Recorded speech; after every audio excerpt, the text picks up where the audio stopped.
They began placing ribbons along those lines.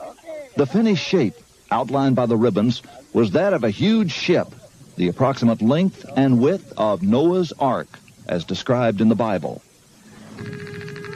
The fascinating field of ribbons soon attracted higher academic interest. That looks like iron. Okay. Dr. John Baumgartner, a physicist with Los Alamos Laboratories, sent samples back to the lab for analysis and confirmed that the metal they were tracing with the ribbons was indeed iron.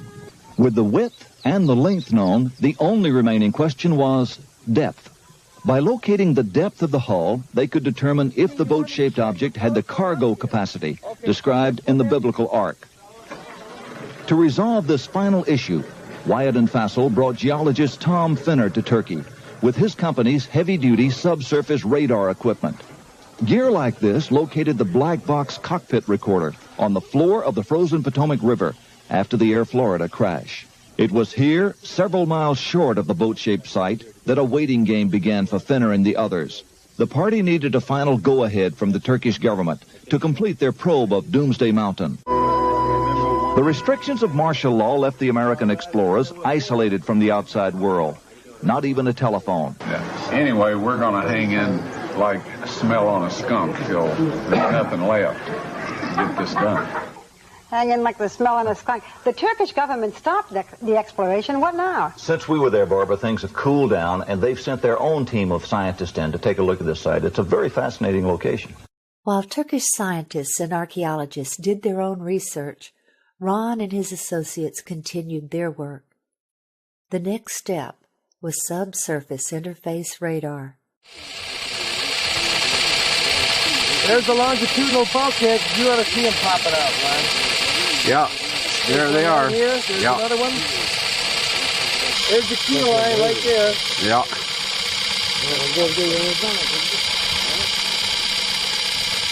Oh, Ron, the lines are there. The lines are there. Okay, we're going to walk over. Yeah. Take a look. Leave it running so everybody knows that we're not cheating here, right? You got it, Toby. Okay. Now, this is the west bulkhead. Okay, can you look through there and... All right. This is the west bulkhead. All right. That was over there. And he walked easterly. Here we start getting the longitudinal bulkheads. Here, here, here, here, here, here, here, here. Okay. Here. You see there how it shows up? Right.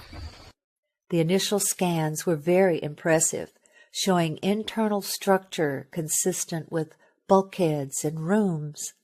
But to be sure they were interpreting the data correctly, Ron took the scan printouts to Geophysical Survey Systems, the developer and manufacturer of the radar. This data does not represent natural geology. It's a man-made structure.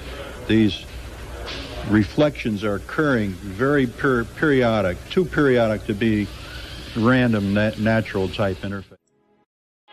There was no longer any doubt that this was the remains of something man-made.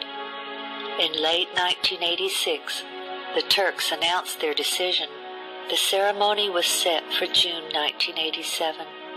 During that ceremony, the governor asked Ron to demonstrate the radar on site for the journalists and military officials.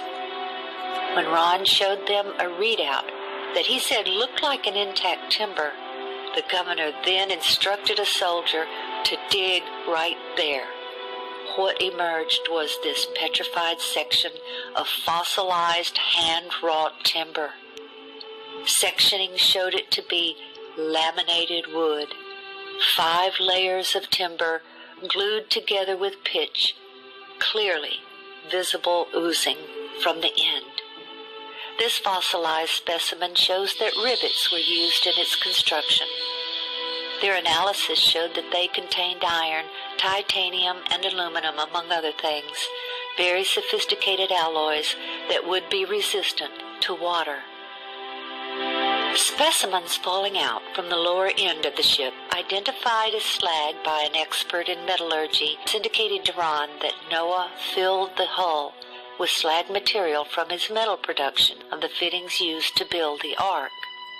More complete radar scans revealed a ship, although damaged and collapsed in places, of very intelligent, modern design with a ramp system at the door which led to each level